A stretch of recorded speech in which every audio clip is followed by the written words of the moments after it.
মালদহের কালিয়াচকে তাণ্ডবের ঘটনায় ক্ষুব্ধ সুপ্রিম কোর্ট। ঘটনায় রাজ্যের মুখ্য সচিব এবং রাজ্য পুলিশের ডিজিপিকে শোকজ নোটিশ। একই সঙ্গে মালদহের পুলিশ সুপার এবং জেলা শাসককেও শোকজ করেছে সুপ্রিম কোর্ট। ঘটনায় শীর্ষ আদালতের কড়া পর্যবেক্ষণ। প্রয়োজন হলে ঘটনার তদন্ত সিবিআই কিংবা এনআইকে দিয়ে করানো হবে। একই সঙ্গে প্রাথমিক রিপোর্ট চেয়ে পাঠিয়েছে শীর্ষ আদালত। নমস্কার, আপনারা দেখছেন জেজে নিউজ বাংলা। সকলকে প্রণাম, ভালোবাসা দিয়ে শুরু করছি আজকের প্রতিবেদন শুরু করার আগে সকলকে বলবো চ্যানেলটিকে অবশ্যই সাবস্ক্রাইব করে একটু পাশে থাকবেন। অন্যদিকে কমিশনকে এক হাত নিয়ে সুপ্রিম কোর্টের বক্তব্য, জুডিশিয়াল অফিসারদের নিরাপত্তার দায়িত্ব কমিশনের। এর জন্য যা যা পদক্ষেপ করা দরকার তা কমিশনকে করতে হবে। কেন্দ্রীয় বাহিনী মোতায়েনও নির্দেশ দেওয়া হয়েছে কমিশনকে। ভোটার তালিকায় নাম না ওঠায় বুধবার সকাল থেকে মালদহের কালিয়াচক এলাকায় মানুষের ক্ষোভ বাড়ছিল, কিন্তু বেলা বাড়তেই পরিস্থিতি অন্যদিকে মোড় নেয়। জনরোষ আশ্রয় পড়ে এসআইআর কাজে যাওয়া বিচারকদের উপর, যার জেরে রাত দুপুরে অগ্নিগর্ভ হয়ে ওঠে মালদহের কালিয়াচক। অভিযোগ, বিক্ষোভকারী জনতা দীর্ঘক্ষণ ধরে কালিয়াচক 2 বিডিও অফিসে আটকে রাখেন 7 জন জুডিশিয়াল অফিসারকে। তাদের মধ্যে ছিলেন মহিলাসহ 3 জন বিচারকও। শেষমেশ গভীর রাতে ঘটনাস্থলে গিয়ে তাদের উদ্ধার করে বিশাল পুলিশ বাহিনী। ঘটনাকে কেন্দ্র করে শুরু হয়েছে জোর রাজনৈতিক বিতর্ক। শুধু তাই নয়, এই ঘটনায় বৃহস্পতিবার সকালে সুপ্রিম কোর্টের দৃষ্টি আকর্ষণ করা হয়। এমনকি কলকাতা হাইকোর্টের প্রধান বিচারপতি সুজয় পাল সুপ্রিম কোর্টকে বিস্তারিত জানিয়ে একটি চিঠি দেন।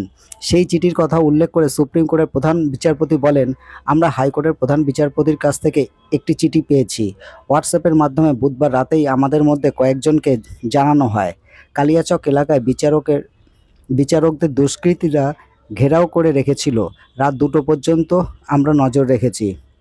এই ঘটনায় বিচারকদের উপর ভয়ের প্রভাব ফেলবে বলেও হাইকোর্টের প্রধান বিচারপতি জানিয়েছেন বলে মামলা শুনানিতে জানান প্রধান বিচারপতি সূর্যকান্ত। ঘটনা প্রসঙ্গে প্রধান বিচারপতির আরও পর্যবেক্ষণ, শুধু বিচারকদের ভয় দেখানো নয়, এই ঘটনা আদালতকেও চ্যালেঞ্জ করেছে। পরিকল্পিত ও উদ্দেশ্যপ্রণোদিত পদক্ষেপ বলেও মন্তব্য সুপ্রিম কোর্টে। শুধু তাই নয়, বিচারকদের মনোবল ভেঙে দেওয়ার লক্ষ্য ছিল বলেও পর্যবেক্ষণ প্রধান বিচারপতির। আর এরপরেই রাজ্যের মুখ্য সচিব, রাজ্য পুলিশের ডিজি, মালদহের জেলাশাসক এবং পুলিশ সুপার এসপিকে শোকজ করে শীর্ষ আদালত। আগামী সোমবার ফের এই সংক্রান্ত মামলা শুনানি হবে।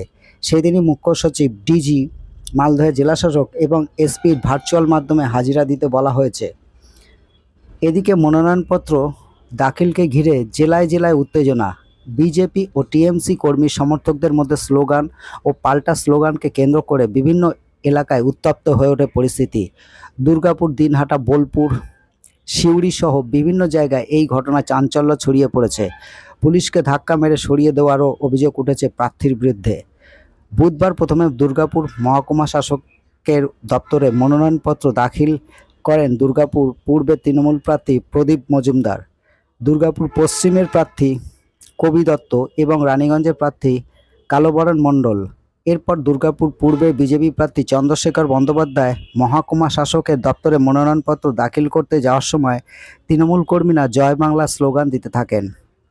পাল্টা বিজেপি কর্মীরা জয় শ্রীরাম স্লোগান তোলেন। এই ঘটনাকে কেন্দ্র করে দুই দলের সদস্যদের মধ্যে চরম বচসা হয়। পরিস্থিতি সামাল দিতে ঘটনাস্থলে পৌঁছায় দুর্গাপুর থানার পুলিশ বাহিনী। পুলিশের তৎপরতায় পরিস্থিতি নিয়ন্ত্রণ আসে। তো এই ছিল আজকের প্রতিবেদন। দেখা হবে নেক্সট ভিডিওতে। ধন্যবাদ।